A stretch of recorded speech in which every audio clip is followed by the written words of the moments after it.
Então, o conceito é imaginário, né? Termo derivado também do latim imago, né? E empregado como substantivo na filosofia e na psicologia para designar aquilo que se relaciona com a imaginação.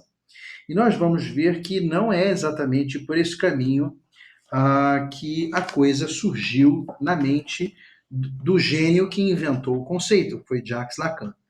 Utilizado por Jacques Lacan a partir de 1936, o termo é correlativo da expressão estádio do espelho. Também será um conceito que nós vamos explicar mais à frente. Designa a relação dual com a imagem do semelhante. Então, o imaginário tem a ver com a imagem do semelhante, associada ao real e ao simbólico. Não existe imaginário sozinho. O imaginário tem sempre um real e o simbólico. E uma das dúvidas mais usuais é: mas como que o imaginário pode estar associado ao simbólico se nós falamos depois que esse sistema imaginário já foi constituído? E a resposta é simples: o simbólico ele não se manifesta, ele não está sendo constituído tão somente quando a criança começa a falar. O simbólico já existe na mente em alguma dimensão, não é?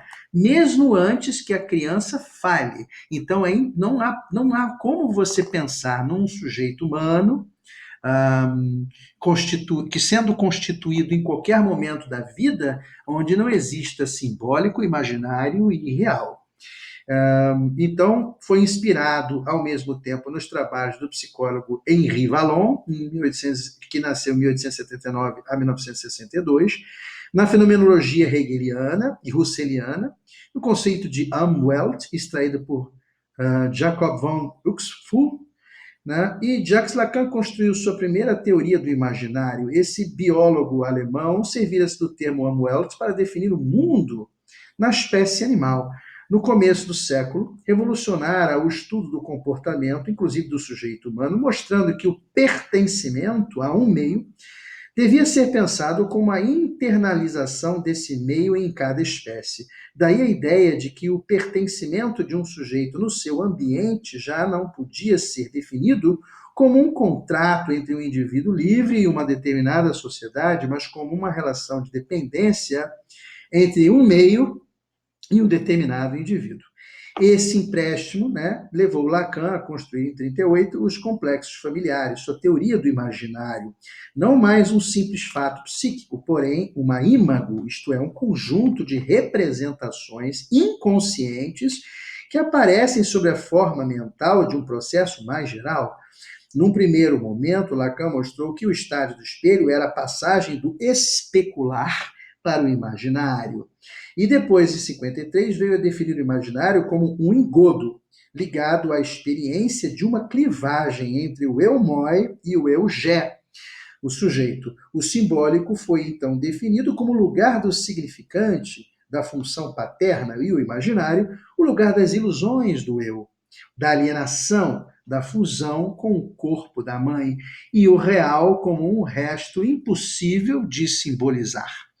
Lacan conferiu ao simbólico até 70 um lugar dominante em sua tópica. A ordem das instâncias era simbólico, imaginário e real. Depois dessa data, ele construiu uma nova organização, que é real, simbólico e imaginário. Então, nós temos aqui uma outra questão importante sobre o imaginário. Enquanto Freud, numa nota tardiamente acrescentada de 24 a dois dos seus textos mais antigos, menciona uma evolução do seu pensamento do real para o imaginário, no caso da aceitação ingênua de uma pretensa realidade, da sedução histérica para a sua interpretação crítica como fantasia de desejo. Lacan caracteriza seu percurso, ao contrário, pelo privilégio sucessivamente conferido em sua investigação ao imaginário, ao simbólico e ao real. Foi essa ordem que o Lacan começou a estudar. E, de fato, no prolongamento da análise freudiana do imaginário fantasístico, a elaboração própria do Lacan de uma categoria do imaginário sanciona um desenvolvimento que avança em três fases: inaugurado pela definição do estádio do espelho, seguido pela interpretação da fantasia e da sua dependência de um corte da cadeia significante, inscrito finalmente na concepção de uma tópica borromeana que situa o real no estatuto do impossível, desenvolvimento que é sustentado pelo reconhecimento em cada um desses domínios do imaginário, do simbólico, do real, pelo primado da categoria do vazio. Então, da questão da prematuração até o imaginário fálico. No início da deiscência constitutiva do eu, se apoiaria, se fosse necessário, na hipótese clássica da prematuração, da neotenia de Bock. A noção objetiva da incompletude anatômica do sistema piramidal, dos vestígios humorais do organismo materno, confirma essa ideia, que formulamos como elemento base de uma verdadeira prematuração específica do nascimento do homem. É nessa ânsia originária do indivíduo que o imaginário primitivo se localiza. Esse desenvolvimento, escreve Lacan em 49, é vivido como uma dialética temporal que projeta definitivamente em história a formação do indivíduo. O estádio do espelho é um drama cuja impulsão interna se precipita da insuficiência da antecipação. E que para o sujeito que caiu na armadilha da identificação parcial, trama as fantasias que se sucedem de uma imagem fragmentada do corpo a uma forma que chamaremos ortopédica de sua totalidade. O estatuto do imaginário só se definirá, no entanto, no interior de três sistemas de noções que acasalam o sujeito e o objeto nas dimensões do imaginário, simbólico e do real, implicando os processos característicos da negatividade em sua acepção psicanalítica, frustração, privação e castração. Nos termos do seminário de 56, diremos que a frustração imaginária é de um objeto real, privação real de um objeto simbólico, castração simbólica de objeto imaginário.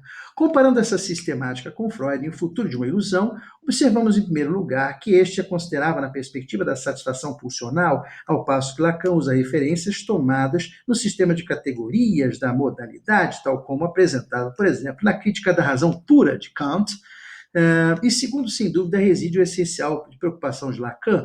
A referência ao imaginário está destinada a fundar a formação do problema fálico na renovação da análise freudiana, a fase fálica, seu desenvolvimento na ameaça de castração e desfecho no declínio do Édipo. E isso será ilustrado pelo comentário das observações de Freud, especialmente do pequeno Hans e no Homem dos Ratos, e pela interpretação de Hamlet. Assim como o eu falta originalmente a si mesmo, enuncia Lacan no mesmo seminário de 56.